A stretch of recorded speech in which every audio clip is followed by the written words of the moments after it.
I am an RC car noob, and while trying to install these cool disc brakes that required an extra long axle stud, I disconnected. The good news is, even though it was a very high frequency pop sound, I didn't break it, but I disconnected this tiny little piece inside this housing. It wasn't necessary to remove these three after all.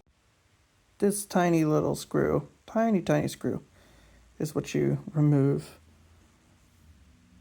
What you use to remove the steering bar. Disconnected the steering bar.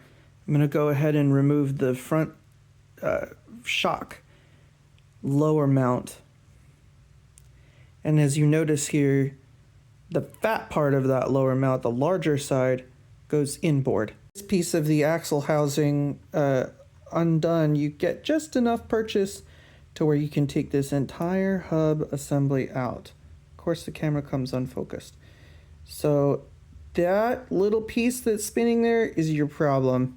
That's your problem area. The problem is it's not easy to get it connected back in here without taking it all out. So we're going to take it all out first. The easiest thing to do is to just remove that hub from the bearing. So you can put your bearing here, and remember, the bearing goes towards the bumper, that little tab here, because that's where your steering arm is going to go into in a little while. This tiny piece is your problem.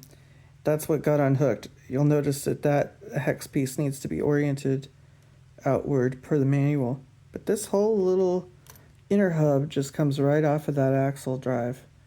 And now that you have that out, you can take your real hub, your outer hub, and connect it back to that thing. So let's do that.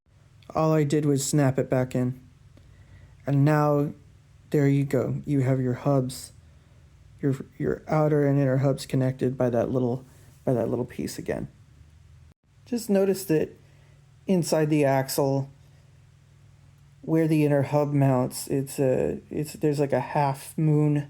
So just make sure that you orient that part correctly when you're reassembling. Now that the inner and outer axle is reassembled, I'm putting it back into the steering knuckle and orienting that steering knuckle so that small tab is to the front towards the bumper, so it goes right back into that steering arm.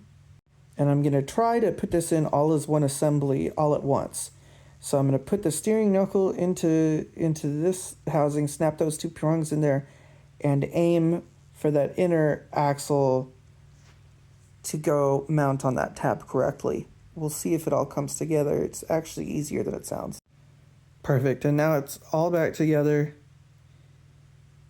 And all you have to do is reconnect the lower shock mount oriented with the fat part inboard.